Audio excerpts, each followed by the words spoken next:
Greetings, queens and kings, if you stopping by. Welcome back to my channel. If you are new, welcome to the palace. Definitely, I appreciate you. Like, comment, give your input on these episodes, what you think, how you feel. I appreciate everyone's opinion. Let's get into this episode. Lord have mercy. This showed and exemplified the disrespect for black women. Um, Gary, of course, but also sometimes we have to watch how we treat each other as black women as well.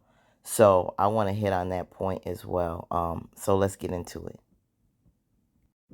Before I get started, I want to say Ramadan Mubarak to all of my Muslim brothers and sisters. And if I sound a little funny, I'm a little under the weather, not feeling too well. But I definitely wanted to get this content out because I'm late. So let's get into it.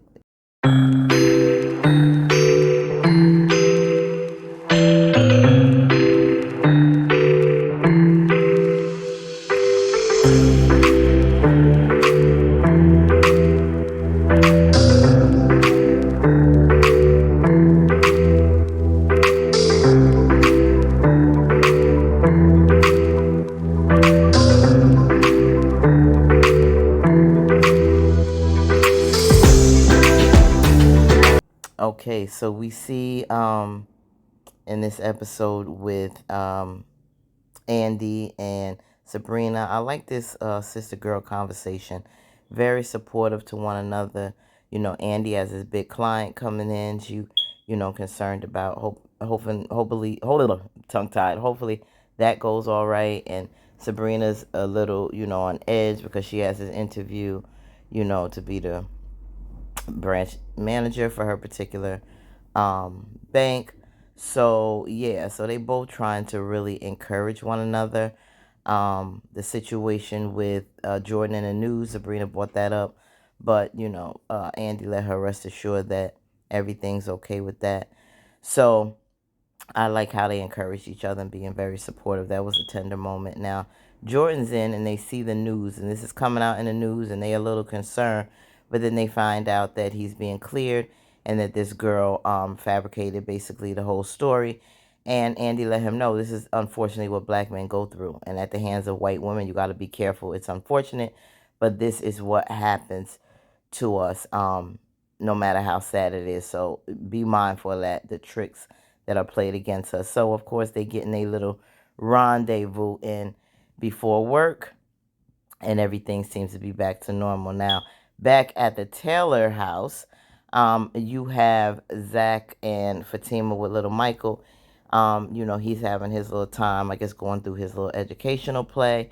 And, she's working with him, and he's stressed out because now Zach is seeing how much this is costing for the therapy. With a special needs child, it's a lot of work, it's a lot of time, and it may cost a lot of money. And, this is the thing. When you were so gung-ho about Karen with her twins, you had no idea what was on your plate. And to sit up there and try to dump this on Fatima, she has law school, and you telling her you going out with your boys? How dare you? You have to deal with a child. You may have one or two more on the way, and then you have a fiance that's in law school that you said you was going to be supportive with. Don't even think about going out with your friends when you have a child to take care of. So I thought that was a little insensitive on his part. That's the child is Zach coming back out. But I'm glad she said his behind straight. No, you're going to be here with Michael. I'm like, Zach, wake the hell up. This is real life, bro. And you excited about 3 children when you have one that's going to take a lot of your time and effort. Let's not be selfish. And this is the consideration a lot of times men, not just black men, but men in general have with women. Their needs take precedence against ours, and doesn't go like that in a relationship. So he realizes that. So sweet little Michael, yeah, you're going to have to take the times that. So he's trying to realize he needs his money back from Gary, which why he got involved with Gary in the first place, I have no idea. But now he's stressing and he's looking to contact him. But oh boy, is not trying to hear nothing right now. So back at the office, back at the salon, you have Karen here, and of course, Pam overheard the conversation with the mother and see that she's having twins. And one of the things that I did not like when I talk about sometimes disrespect with black women we do for each other. To encourage Pam is something that, you know, Karen should do. She's been with you from day one, always supported you. But to make like her little business and, you're going to get me in trouble selling your products. You got them in my closet or over there in her in her room stocked up with her. Well, Karen, how's she going to get in trouble? People know that salon owners have hair products in the store. I mean, that's what you do. You sell hair products.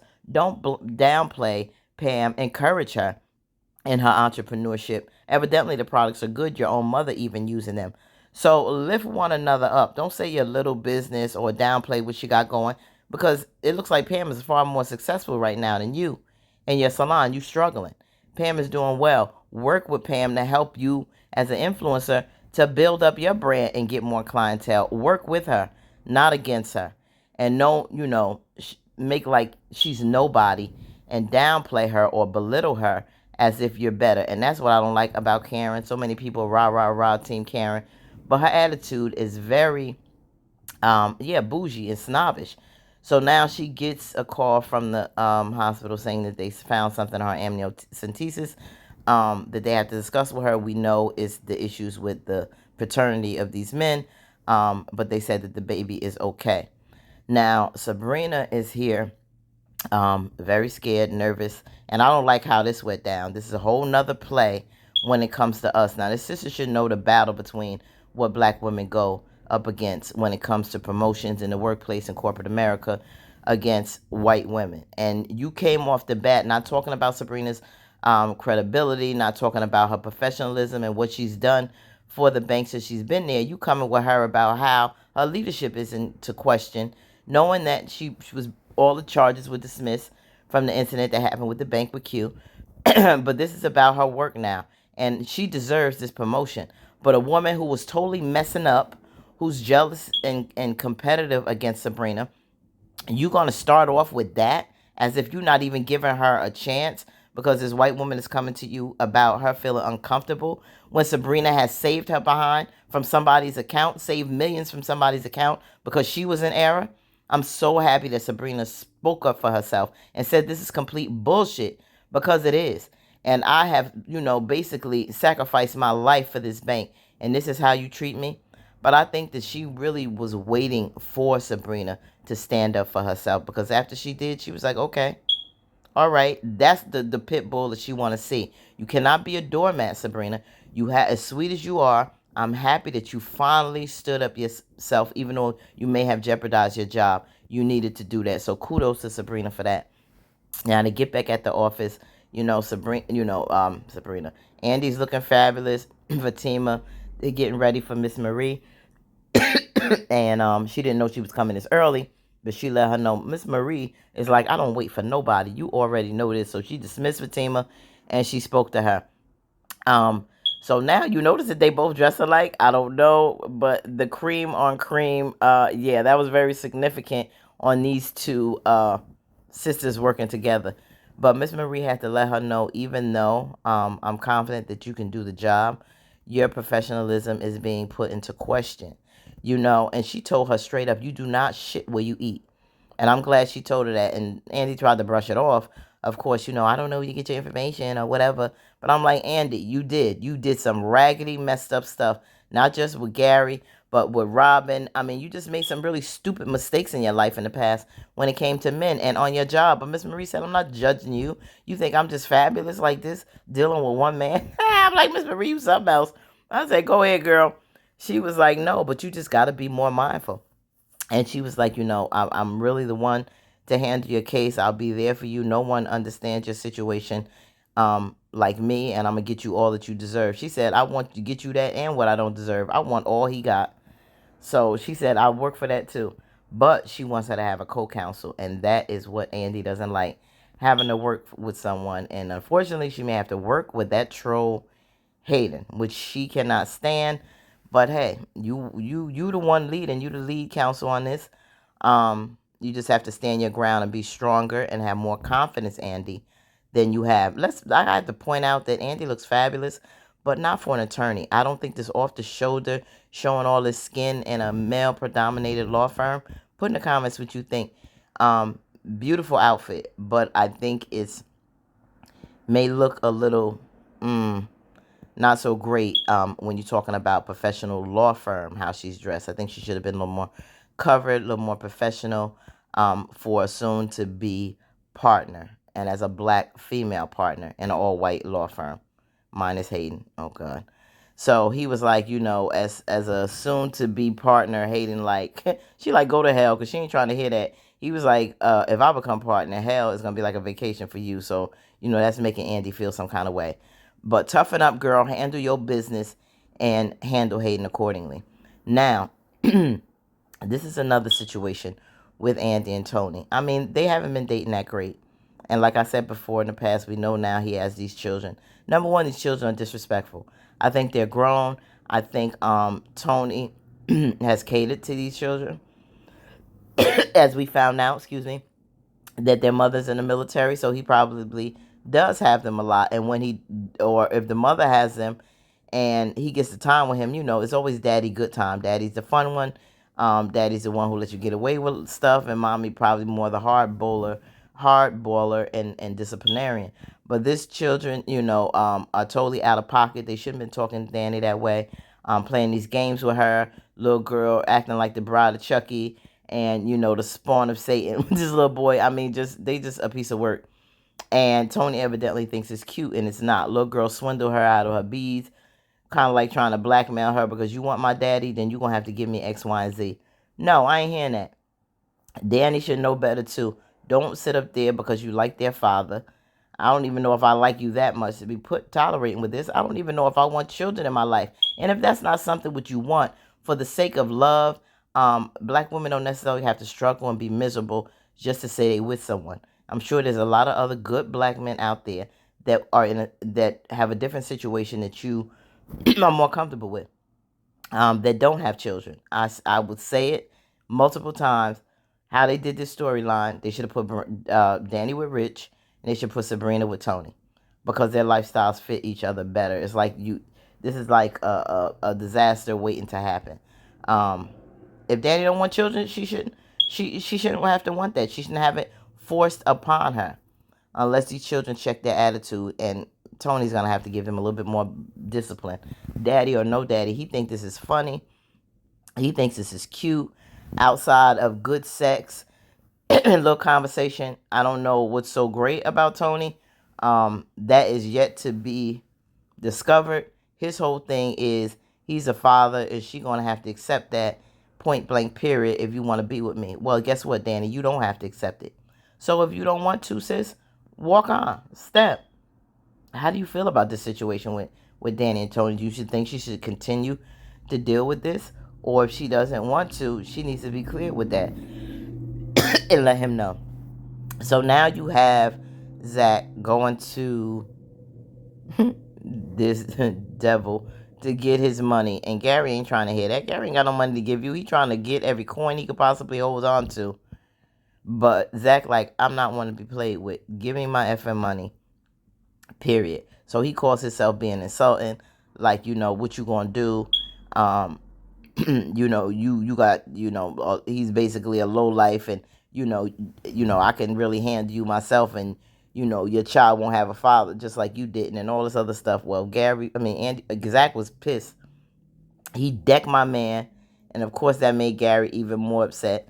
And he said, "What you gonna do?"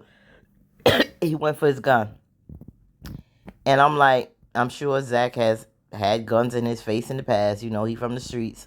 So your little insults or whatever, you want to put this gun, you're not worth it. So when he laid the gun on the table, Zach basically took the clip out and everything. He told him he even took the one out in the chamber. But he let him know he ain't one to F with. Don't play these games with me. See, Gary don't deal with men. He likes to berate women, fight women, take advantage of women. I don't know how many men he's had to deal with that he's knocked off in the past. Like, he's knocked off these women. But you're not going to sit up there and do this to a man that can go toe-to-toe with you. So Penelope peeped that out. She told him, who else you done pissed off? Because she already see, he done hurt somebody else. She knows he's no good. But one thing that I don't like is Penelope being so stupid to think that she's tough enough to confront a man like Gary. You can't, sweetheart. You can't. I don't care how much sneakers and leggings you put on. You're not tough enough to go toe to toe with this devil. So now, Pam wants to get her business right accordingly. So, on the advice of Pam, you want to do this right. So she sent her to go see Andy. But Andy don't deal with corporate law. Andy deals with family law. So she found someone that can help Pam with her business, and they moved on. Now Sabrina is talking to Maurice about her interview. She don't think it went well. She don't even know if she still have a job because her leadership is being into question. Maurice knew off the bat it was that chick Paige, and you already know how that situation is, and hopefully it can work out. And he told him that everything is going good in his relationship, and he's going on a date. So now Zach is back at the house, and of course, our girl done cooked dinner for him. She done got off work, made him a meal. He brushed it off like it wasn't nothing. She ain't try to hear that. What you mean, like, it's all right after I done slaved over this food for you? But what's on his mind is a situation with the money. And I didn't think that Fatima knew that he dealt with Gary and invested with Gary, because she know Gary ain't shit. But he told her when I had money and I didn't, really know much about investing, the only person he really knew was Gary, and Bryce or whatever with the real estate. And they were friends. So they introduced him to Gary anyway. And then, he invested some money with Gary. But later on, he found out just how crappy Gary was. And, now Fatima's like pissed off, like, why the hell did you go to this low life? But he didn't know better back then. And now he's trying to get it, and he won't give it to him. She was like, you want me to call my cousin? He's like, madam? Oh, no, no, no, no. Because Gary in the end is going to get what's coming to him. And we hope he does. I hope and pray Gary gets everything that's coming to him. Because, yeah, he done went above and beyond the limit. And I hope that the writers show that evil does not prevail. Now you have Karen back at the shop, scared out of her wits about to mace this brother, which I found very peculiar. This brother coming to the shop late at night, talking about he found a box in the back, and here he is creeping. Nobody's there, and Karen, I believe, if I'm not mistaken, put in the comments. She said she said that box must be for Pam. Now I don't know what's going on with the writing, but something was a little off with this. So he said, you don't got no camera? She's like, no, I don't have it. He was like, I can help you put the camera up. She was like, no. He said, you don't take, help well from people. She said no, because she's been disappointed in the past. And I don't know why she's trusting this delivery guy so soon, being so gullible, because something's rubbing me the wrong way, especially when he popped up like this so late. Now, my thing is, why did he take the package back out with him if it was supposed to be for the shop? He took it back out the door, and he slammed the door in her face. Couldn't even open the door for her. Well, if you like her, why not be a little more courteous? So now you have Maurice's friend giving him some flowers, and it was really cute. His little date, and he talked about not getting hurt, and he may make an exception for Maurice. He's really starting to like him. Things are starting to go good. He's serious about relationships. But we come to find out Maurice ain't closed that fixation page. He was back on there last night. This man that is a fan of his pops up, talk about what he did with the pickle. Maurice tried to shut the man up. And I'm like, oh my God, so embarrassing. And this is what this brother didn't want. Look at his face. Like, I don't want to have to deal with crap like this, with you putting your body and doing the sexual stuff out here to embarrass me. And now I think Maurice may have messed up. So now the girls are out drinking wine.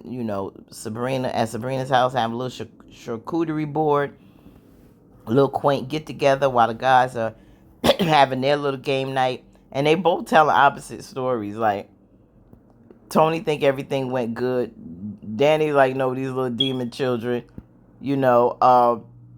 Andy talk about how